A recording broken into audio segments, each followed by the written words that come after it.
నీకంటే జంతువే నయం, మూగజీవాలే నయం, వారి విశ్వాసఘాతకుడా అన్నటువంటి మాటలను మనం అనేకసార్లు వింటున్నాం, అనేకసార్లు అంటున్నాము కూడా.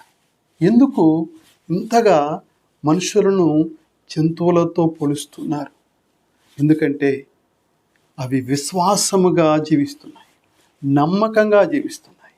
మరి మనిషి దేవుని యొక్క రూపాన్ని, దేవుని యొక్క ముఖపోలికను, ఆయన యొక్క జీవాన్ని పుణికిపుచ్చుకున్నటువంటి మనిషి విశ్వాసఘాతకుడిగా, నమ్మక ద్రోహిగా జీవిస్తూ ఉన్నాడు. పరిశుద్ధ గ్రంథములో మనం చూసినట్లయితే పశుపక్షాదులన్నీ కూడా దేవుని మాటకు లోబడ్డాయి. ఆది కాండంలో మనం చూసినట్లయితే ఓడ నుండి నోవా పావురాన్ని బయటికి పంపించినప్పుడు, నీరు ఇంకిందా లేదా అని తెలుసుకోవటానికి బయటికి పంపించినప్పుడు, అది ఒలీవు ఆకులను తీసుకొని మొక్కలను తీసుకొని లోపలికి వచ్చింది, మాటకు లోబడ్డింది.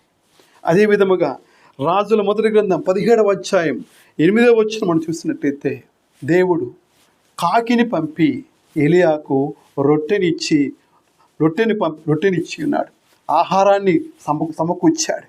అదే రీతిగా యోనా గ్రంథం 1వ అధ్యాయం 17వ వచనములో మనం చూసినట్లయితే, దేవుడు తిమింగలాన్ని పంపి యోనాని మృంగమన్నప్పుడు మృంగింది, కక్కమన్నప్పుడు కక్కింది. ఈ విధముగా పశుపక్షాదులన్నీ కూడా దేవుని మాటకు లోబడ్డాయి, విధేయించాయి, చెప్పిన పనిని చేశాయి, లోబడ్డాయి, విధేయించాయి.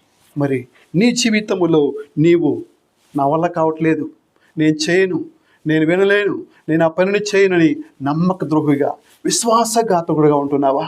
నీవు వీటన్నిటికంటే గొప్పవాడని తెలుసా? నీలో ఉన్న గొప్పతనాన్ని గుర్తిస్తే మార్పు చెందినటువంటి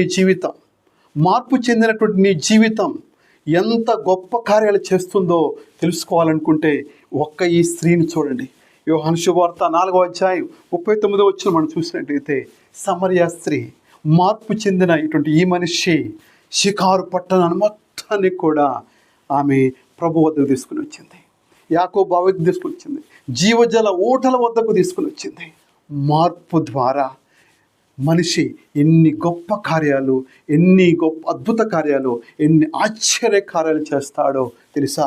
నీలో ఉన్న గొప్పతనాన్ని, నీలో ఉన్న మంచితనాన్ని ఒకసారి గుర్తించు.